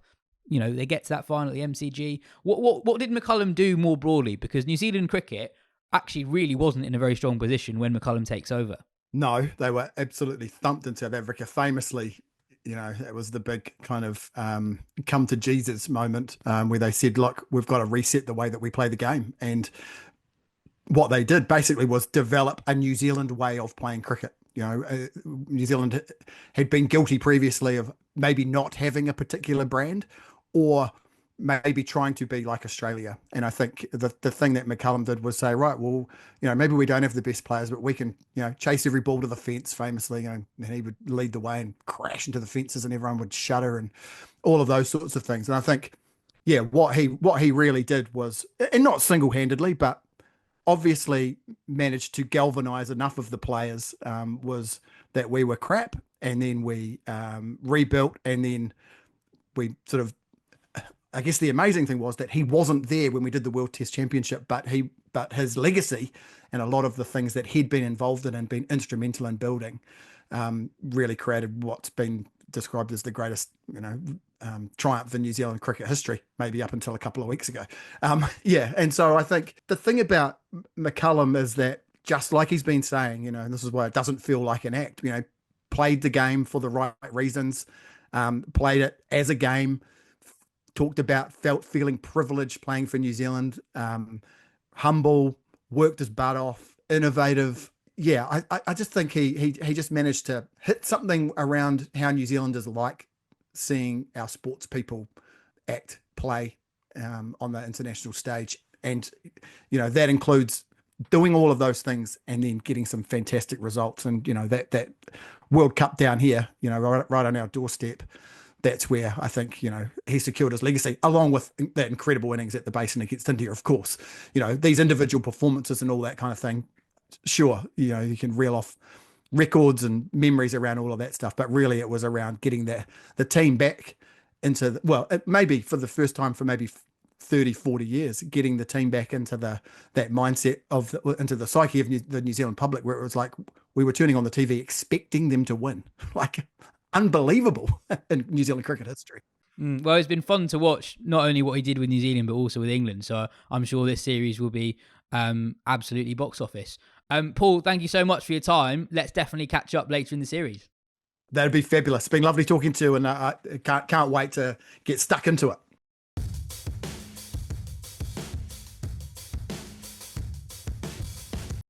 IPL auction, Phil. Yeah. You've been following it? No, not following it as such, but I've heard some details. Generally about the English players, actually. It's still going on. Started more than 24 hours ago. It's still going on. And it's all good content. There are loads of players I'm sort of interested in who we're not got to them yet. So obviously that might be a bit dated by the time this is out and so on. We'll probably know. By the time people listen to this, they'll probably know about all the big name England players. Okay. But at the moment... And the big omissions. Yeah, so at the moment... So tell me some headlines. Phil Salt's gone for a mil. So Phil Salt and Liam Livingstone have both gone to Mo Bobat's RCB. Both of those guys could score millions, tiny ground, etc. Archer, he's back at Rajasthan. Massive consequences for his Test future, given that it means he can't play the county championship before the Test summer starts. And just on this, he wasn't in it, and then suddenly he was. Yeah. So Any idea why? So the IPL are making it harder for players to pull out. They basically penalise players for pulling out.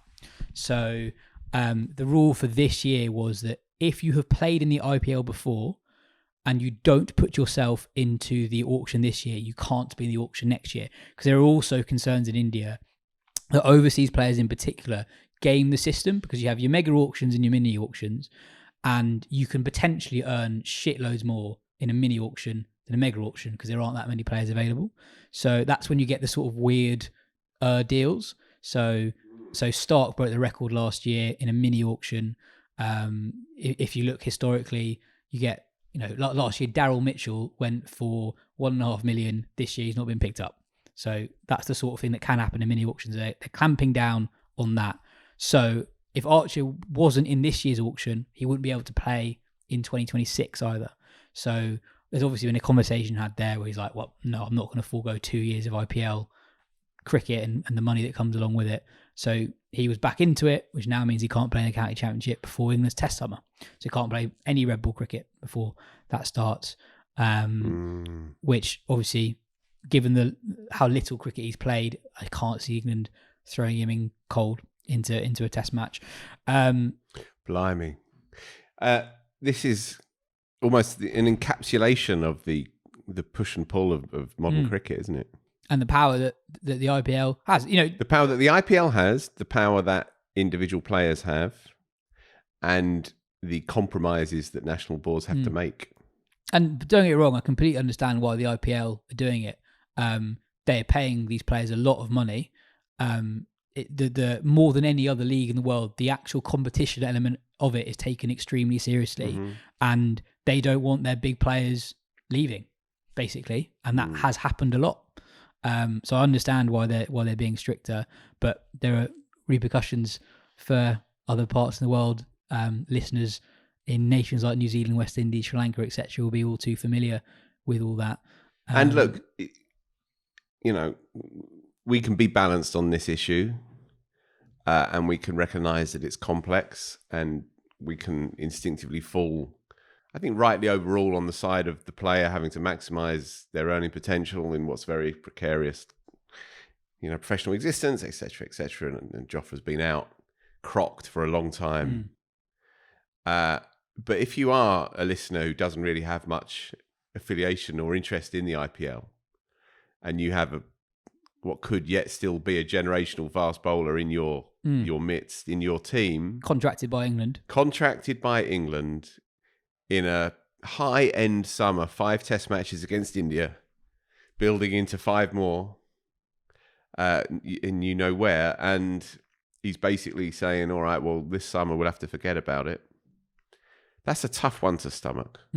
That is a tough thing to have to accept from a fan's point of view. Definitely. The most eye-catching thing from the auction so far for me, Venkatesh Iyer went for more than 2 million. Bloody hell. He's the 4th most expensive player in IPL history, which I can't fathom. He couldn't play at the Oval on a dirty Thursday morning, though, could he, for Lancs? He couldn't really play anywhere for Lancs. His record in the Championship and the One Day Cup, and the One Day Cup, Phil. He struggled in the One Day Cup. But somehow he's gone for 2.5 million. Amazing. I don't understand that one at all. Biggest cricket news of the week, though. Chris Ilwood is back at Essex. You are buzzing. Now we're talking. I'm really pleased about this. Did really good work first time round.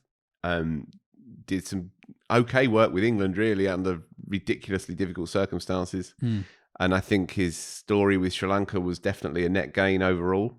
Did well with them also. Yeah. Now he's back where the coaching career began, really, back at Chelmsford. Yeah. And Essex need this because it's been a tough back end of the season for them, and a tough close season as well, with Anthony McGrath going back north to Yorkshire to head up there. And so Silverwood slips back in. And I was a bit concerned about who they were going to be able to attract. So it's a real good coup for them, actually, that they've managed to persuade him, because he wouldn't have been short of job offers, I don't think. They've lost their CEO as well in John Stevenson. He's gone to Australia, to I think Western Australia maybe, or South Australia, I think. So yeah, it's been a slightly rudderless club. So it's a good result for them to get Silverwood in. and he can carry on where he left off. Hopefully, Yeah, and also Essex have come close. They pushed Surrey relatively close last year. I think they sort of gave it away at the back end of 2023 as well. So, it's a side that doesn't have to improve by that much to reach the summit. Yeah. The Abu Dhabi T10. We normally sort of take the piss when we talk about this competition, but I think there's something a little bit more serious that we should probably address this week. There was a still image of a bowler bowling a no ball, a couple of yards over the line, which we don't really want to be seeing in the professional game. South Africa spinner Tabraiz Shamsi took to Twitter to say, "Some idiot in my team in last year's T10 also bowled a massive no ball like this. Pathetic. Everyone bowls no balls from time to time, and that can happen as a bowler, but this is blatant cheating." Figures from the league have been done for corruption in the past. Obviously, we have no idea whether this is like that, but it's not a good look. A lot of big name players go to this competition, and I don't know. I don't like it. I don't like this competition. I don't know why so many big name players go.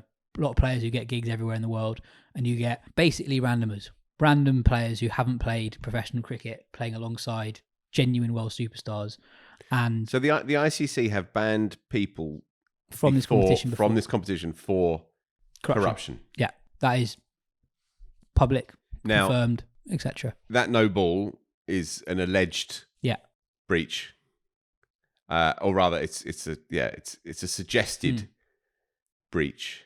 We don't know, obviously, but it follows a pattern. And this is a tournament that, as you say, has already been besmirched, and a tournament that is already a bit filthy. Yeah. And that's before you get to the value of it from a cricketing perspective. The fact that Shamsi has come out as a sort of recognised international cricketer and confirmed that this very same thing happened last year and for nefarious reasons makes the idea of certain big stars, Joss Butler, Adil Rashid, Phil Salt, Johnny Bairstow, Rashid Khan. That sticks in the craw. That really does stick in the craw. Is money so essential to these well-paid, well-remunerated, high-end, successful cricketers? Is it so essential that they can get on that plane, pick up the kit, turn up there, go through the motions of this thing, knowing that in parts of it stinks, knowing as well, even irrespective of that, even if it was spotless, it would still be a kind of an embarrassment to the world game, the fact that 10 over cricket is even a concept, let alone played out properly. And so, it's an uncomfortable thing to imagine them there, holding their nose and pretending that everything's rosy when the evidence is mounting up and already people have been done before. Yeah, it's a nastiness. So this is a crucial element of it, is that we know that people have been done for it. So it's not before. Just spurious tittle-tattle. So we're not having this conversation based on what's happened this week. We're basing the conversation on what the ICC have sanctioned individuals for before. I wonder, are we numb to this in that people sort of shrug their shoulders and move on and the competition takes place next year? Or are we so dismissive of it in the first place that we don't really care because it's sort of what people presume when they see a random competition? A lot of people ask, how are these competitions funded? Why do these competitions exist? It's a good question. Now, you hope that the people who are laughing on the bench are doing so out of kind of associated embarrassment and shame rather than it being a nothing. Here's just another Thursday afternoon and someone's cheating on a cricket pitch for money. But it does pose some difficult questions for the game, some questions that have never really gone away, percolating around the edges of the game for many, many years. There are certain tournaments that have been bent. There are certain cricketers that have been bent. There are certain cricketers of immense repute who have been bent. Cricketers who would be able to pay far more expensive lawyers than we would, but names that we know of. The policing of it now is stronger than it used to be. The ICC's anti-corruption unit is a working thing that is more proactive and there are fewer cases overall. But nonetheless, the fact that this is happening, and ultimately it is on their watch, in that they have the power to penalise people as they have done. It may not be an ICC embossed tournament or approved tournament. It may be happening out there in the Wild West. Nonetheless, they are the arbiters and custodians of the game. And if this is happening, and the players themselves are almost, as you say, numb to it or immune to it, because this is just part of the culture, then that is horrifying and chilling for what it says, not just for the future, but what it says for the here and now, and these particular individuals who are just arguably turning a blind eye to it. And you end up, therefore, as individual players, you end up validating it. You end up being a part of the problem, even if you are, only associated by, or only guilty by association.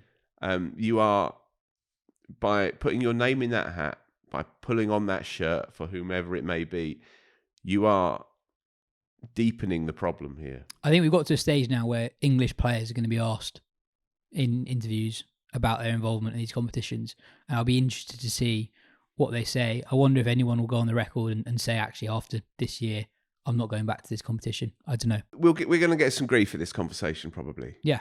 The Shamsi whistleblower quote is essential, right, to the overall story here. Shamsi, why would Shamsi put himself, he's played in this tournament, why would he put himself in the firing line here when he doesn't stand to gain anything really, and could potentially lose something within the reputation that he has within the game itself? But he has been appalled by what he's seen, and he has come out and put his head above the parapet. He enables us to have this conversation with a degree of confidence. And also, he's really qualified to talk about, I guess, different cultures and different leagues. He's someone who basically plays in all of them. So he's, if it was almost heartening, actually, if this thing was totally rife everywhere in the world, Shamsi's probably not moved to say this, but there's clearly something that he has experienced in this competition that has made him feel almost obliged to say something. Right. And just to contextualize it, when I interviewed Paul Marshall, who's the head of the ICC's anti-corruption unit, former copper, interviewed him a couple of years ago, and he said, look, the game is cleaner than it used to be, but it's by no means spotless. And you find that the smaller tournaments, but with still betting markets at play, the corruptors, they head out that way. They head out to the more unregulated parts of the game, but which still have enough behind it for punters to throw money at it. And that's where you're going to be getting the problems. And this is what he said straight out of his mouth, really. The Abu Dhabi T10 is ripe for this. Yeah. The combination of massive names and players who are not professional. And anybody who puts their name into that hat has to reconcile with that fact. Absolutely. To finish, Phil, you spent a lot of time over the last few days watching West Indies Bangladesh. You've enjoyed this one. I have, actually. Comes on such a good time, doesn't it? Yeah. 2 o'clock in the afternoon. It does. 2:20 in the afternoon, 2 UK time. Really enjoyed watching West Indies graft. They were put in on the first morning at North Sound in Antigua. It's obviously quite hard to watch because there's nobody there. Problematic. But when Alec Athanase is in. But he's a lovely player, the lefty at 4. He's a lovely, 5 actually, lovely player to watch. And Mikhail Lewis, who made his debut in England over the summer, just gone, opening bat, tall, willowy, bit limited through the offside, but yeah, really battled hard for 90 odd. They both made 90s. And then Greaves in the middle order, who's a good player, tall, again, kind of willowy looking player. Bowles as well, useful all-rounder coming through, and he made a really classy 100. They got up to 400 and plenty, and they're bossing that game against Bangladesh. It's a very fun bowling attack as well. Roach, Seals, Joseph. So this is it. So they have the nucleus of a really emerging good cricket side. There's a problem around Craig, I think, around Brathwaite, because his numbers have been falling away, and he's always been quite a limited opener anyway. But the team is emerging in quite a nice way. Kavim Hodge, who made the brilliant 100 in the first Test match against England, just gone in the series, just gone. He was batting nicely until he ran himself out on the first day. But he's a really good player in at 4, and they're building a nice-looking team actually. Yeah, they are. They are. And are we done? Yeah.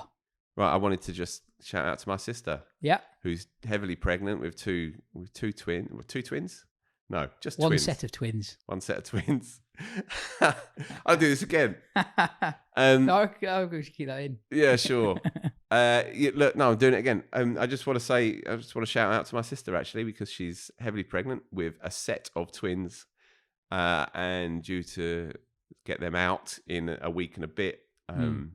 She's an absolute indomitable soldier, and she has already a 4.5-year-old Alfie boy kicking around, and I bought him his first bat for Christmas, Grey Nix Tempesta, size 1. Wait, for Christmas, so he might be listening to this, and you I don't think so. I don't think he's quite got there yet. Yeah, it's more Paw Patrol and shit like that. Did you feel pressure choosing his first bat? I felt responsibility. Yeah. But I'm already guiding him through it.